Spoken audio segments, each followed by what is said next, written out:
बिस्मिल्लाहिर्रहमानिर्रहीम। अस्सलाम वालेकुम दोस्तों, उम्मीद करती हूँ कि आप सब खैरियत से होंगे। वेलकम है आपका मेरे YouTube channel cooking with Rubina में, जिसमें आज हम आपको दाल माश बनाना सिखाएंगे।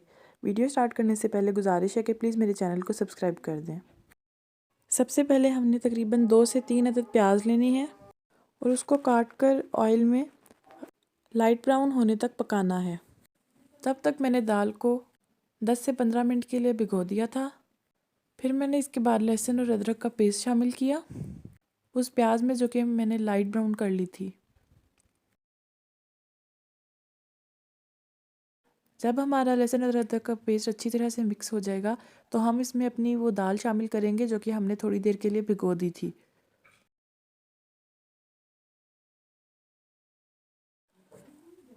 अब दाल शामिल करने के बाद हम इस दाल को थोड़ी देर के लिए भून लेंगे।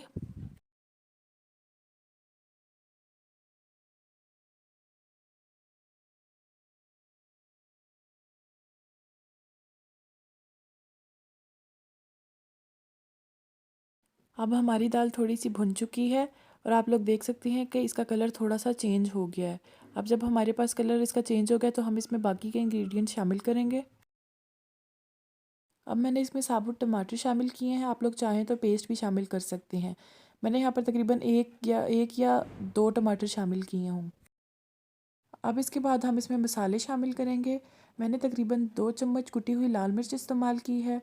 आप लोग मसाले अपने टेस्ट के मुताबिक भी डाल सकते हैं। फिर मैंने इसके बाद इसमें सूखा धनिया शामिल किया है 1 चम्मच। फिर मैंने इसके बाद इसमें 1 चम्मच नमक शामिल किया है। आप लोग नमक की क्वांटिटी कम या ज़्यादा भी कर सकते हैं। अब हम इन मसालों को और इन टमाटरों को भी अच्छी तरह से मिक्स कर लेंगे और इसको थोड़ी देर के लिए भून लेंगे और पकने के लिए छोड़ देंगे।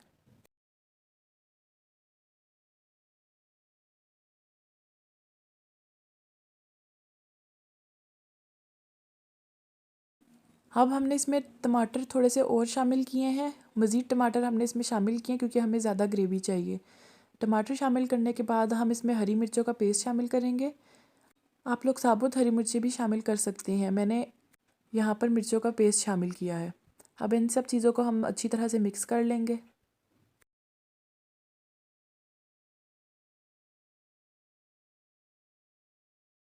अब हम दाल को और इन सब चीज़ों को थोड़ी देर के लिए भून लेंगे और अब इस स्टेज पर हम इसमें पानी शामिल करेंगे। मैंने यहाँ पर तकरीबन 2 गिलास पानी शामिल किया है। हम उतना पानी शामिल करेंगे जिसमें हमारी दाल अच्छी तरह से गल जाए।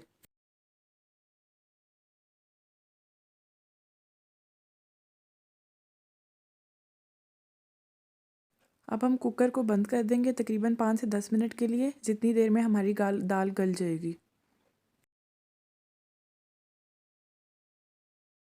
यहाँ पर हमारी दाल गल चुकी है और तकरीबन तैयार है। अब हम इसको अदरक से गार्निश करेंगे। आप लोग चाहें तो कुछ और चीज़ें भी इसमें शामिल कर सकते हैं, जैसे कि हरा धनिया।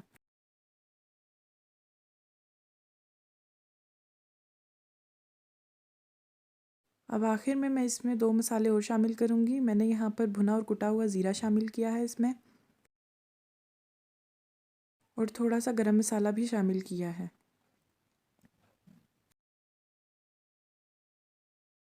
यहाँ पर हमारी मज़ेदार सी दाल तैयार है।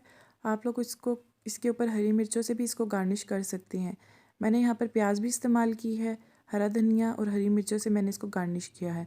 मैं उम्मीद करती हूँ कि मेरी रेसिपी आपको पसंद आई होगी। अपना और अपने घर वालों का ख्याल रखिएगा। अल्लाह हाफ़िज़।